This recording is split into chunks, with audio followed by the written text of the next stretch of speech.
Yes, we are counting down to the 2023 general election. On the Pundit's Corner today, where we dissect how the 2023 election will be won and fought. So on our corner today, we are beaming our searchlight on Kwara State in the north central, Kwara State. What is the voting pattern of the people of this state? Well, the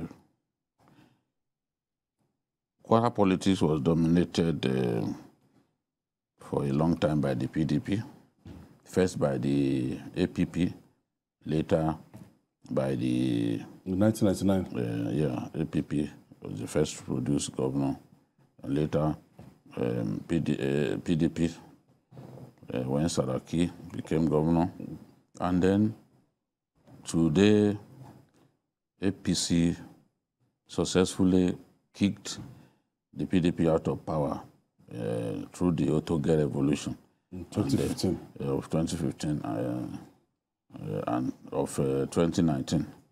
And today, we have an APC governor in power. The interesting thing, we'll start with the governorship race. The interesting thing is that 4 out of the 5 major candidates are from Kwara Central, that is Iloni. And in Kwara Central, most of the votes are in Iloni West, where the governor and Bukola Saraki are from. And we also have Bolaji Abdullahi, also from there. Now, interestingly, I was talking about the candidates of those parties, NNPP, APC, SDP, YPP. SDP candidate is the son of a former governor, Lawal. You know, we have Professor Abdul Karim Oba is also the NNPP candidate after he lost the SDP primaries 2 times. So, in Kwara, the governor has a tough job because the PDP candidate is from Kwara North. Bukola Saraki has played this card before, opting for power shift, which in his view will sideline, will ensure that bulk votes can come from that part of the state that had been longing to produce a governor. He did it when he brought Fatai, because Kwara South had not produced governor. You know, and successful. They were successful. He defeated the candidate of his father, and Fatai became governor. Now, in this case, he's gone to Kwara North, which have been clamoring to produce to pick a candidate. Yes, so they are expecting that there will be bulk votes from there, but the candidate is a no-pay person, and there are 2 local governments, Edu and Patigi, are the local governments of, that the people are no-pay people. But the issue is the governor has done so much work in Kwara North, and the governor expects that he will be able to get a lot of their votes. So the quantum of votes that the PDP is expecting from that part of the state may not come. They will get votes from Patigi and Edu, but from Barutin, Kayama, and Moro local government, the votes will be diluted. So to simply pick a candidate from the north will not necessarily guarantee victory. They have to score significant votes from that part of the state and still score good enough votes from Iloni, from Kwara Central and Kwara South. That's talking about Ofa and the rest of them, Kwara South. So the people contesting against the governor today were people who contested against him for the primaries of the APC back in 2019. So they were all in one party. Yes, before. And that particular party was very rancorous. But they've now found themselves in different parties. So what will happen is that in Iloni South, the governor, because he's doing some work in Iloni, the governor will be able to win only narrowly. Only narrowly. The governor's best bet is Kwara South, where yes, he has some significant support there. But if he can do very well in Kwara South and get significant votes from Kwara North because of the work that he has done, because he has concentrated so much on Kwara North, their greatest problem is roads, and he's done roads. There is targeting votes from there. Very silent achiever. Yes. So now, if he can get significant votes from Kwara North, and definitely is going to win Kwara Central. And that's where the bulk of the votes are. That's a big vote. Despite the fact that there are 3 other candidates from Kwara Central, and you expect that they will smash each other's votes and all that. He's going to win Kwara Central. Once he wins Kwara Central, I know that Kwara North will be quite close. But he's going to win Kwara South. So that will give him an advantage. In Kwara, not many people really want, at this stage, the Saraki family to come back to power. They believe that if the PDP wins, the Saraki back in power. You know, so that could really help the governor, despite the fact that the governor has not been good at making up with perceived enemies. It's not done that well. And one thing that can also help him is if the APC wins at the national level, the people of Kwara don't like doing opposition politics. So that could help him. Bandwagon effect, yes. That could give him a bounce. You know, in 2019, they came up with Otoge. Yes. Then, at that time, the PDP came up with Otunya. So in 2023, the PDP came up with Osuwa, whereas the APC have come up with Marshelo. That's continuous. So, in politics, Osuwa and Marshelo. So, the governor will win Kwara Central. Kwara South, where there are 7 local governments, the governor will also win. In Kwara North, there are 5 local governments. He will struggle in 2 of those local governments, should be able to win marginally or lose marginally in the remaining 3.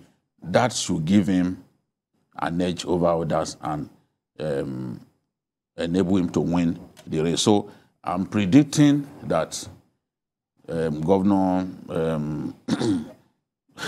Abdurrahman will be re-elected. However tough it is, however close, I'm predicting that governorship, he will be re-elected. For the presidency, Kwara South is Asiwaju all the way in Kwara South. He also has support in Kwara North. And then Kwara Central, you know, is a big title holder in Kwara Central. So we expect him to do well there. And the interesting thing is that even those who are divided, those who are in different parties, who left APC to go to different, a lot of them are still even disposed to working with him, you know. So Asiwaju Bola Ahmed Tinubu has an edge over other presidential candidates in Kwara State, and he is projected to win Kwara State. Election. Yes. Okay. Let's go to Oyo State, southwest Nigeria. Oyo is a very interesting scenario. The current governor, at the beginning, he didn't have the support of the mortgages in Ibadan. The mortgages are like the kings of the grassroots. In 2019, when he contested, he didn't get their support. But for the first time in his political life, he has the mortgages backing him. That is very significant. And the governor has been able to connect the 5 zones of the state to one another. You now have projects going on, especially in the Okeogun area. I have so many projects going on in the Okeogun area. Then each of the 351 wards in the state is building PHCs, that's the primary health centers. That is also of tremendous advantage to the governor in what is supposed to be a tough race. Unfortunately for the APC, there are 3 factions. There is the faction of those who had been in the APC for long and opposed the emergence of Teslim Folani. These people are they are close to Asiwaju, they are Asiwaju supporters, but they don't want to work for Teslim. There is a particular son, I don't want to mention his name, I won't mention his name, is one of such people. They are traditional APC people. They will remain in the party, they are not leaving, but they will not work for the kind of their party. Then Accord Party. Adebayo Adelabu is the kind of the Accord Party. There are people who left the APC out with of him annoyance, out of anger to join Accord Party. Those ones too have sympathy. They are working for Asiwaju Bola Ahmed Tinubu in that place. And there are also those who not forgetting the former governor Ladoja. Is he still in Accord? Ladoja, yes, he's less active politically now. Okay. But he's giving the governor his support. Okay. The governor has Ladoja's support. And right now, it is that division that the APC has. And the fact that Ladoja, Seyi Makinde, is not supporting the candidate of his party. He's not openly supporting Atiku. With the governor not openly supporting you, to the point that the PDP didn't set up a PCC for your state. Yes. So whom do you pass resources towards?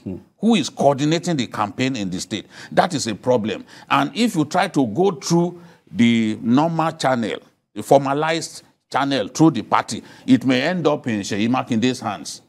So they are now forced to try to go through people outside of the formal party structure. And when you do that, there is a problem, because it may not reach all of the places that it should reach. Because if you now pass it through Seyi, you think that Seyi may use it to work for the opposition.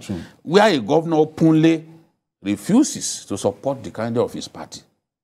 That is. So let's look at the implication on the presidential election. That is where we are headed. That gives Asiwaju an edge. I've seen surveys saying that Asiwaju will lose Oyo State. From all of these scenarios, I don't know how it will happen, because even the leading candidates of the top parties in the race are supporting him. Candidate of Accord Party, the governorship candidate is supporting him. We've seen Makinde himself appearing to support him by not openly supporting his own party. So that leaves Atiku in a quandary. And don't also forget, Asiwaju is a Yoruba man. Oyo is the biggest Yoruba state by landmass. So the people are likely to see him as their son and vote for him. So Asiwaju is projected to take Oyo State. Presidential election. And that will be significant because it's one of the biggest states. So talking about Enugu State, there is not so much to talk about in Enugu State. In the governorship election, as well as National Assembly elections, the people are inclined to vote PDP. The PDP has always won elections there. You know, it's a case of, okay, Nnamani's boys. Nnamani left the scene and his boys have retained power, even though one of them eventually abandoned him. That's Sullivan Chime. Yeah. But his boys have always retained power. The people are inclined to vote PDP. It's a PDP state.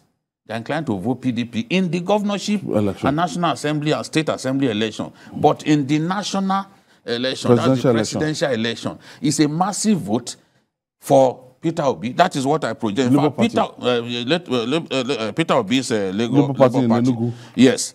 The second biggest spare parts market in the southeast is in Enugu State. It's called the coal camp. The day Peter Obi came to campaign, the market was short. It's unprecedented. The crowd, the acceptance is unprecedented. Wow. And Peter Obi is projected to win the presidential election in Enugu State by a comfortable, by a hefty margin. So this is what... Regardless the fact that there's a sitting PDP machinery there. Yes, despite the fact that the governor of the state is one of the G5 governors. Is projected, the sentiment of the people in Enugu State is to vote for Peter Obi, except things change tomorrow. But for now, if elections were conducted today, the presidential race will be won by Peter Obi of the Labour Party.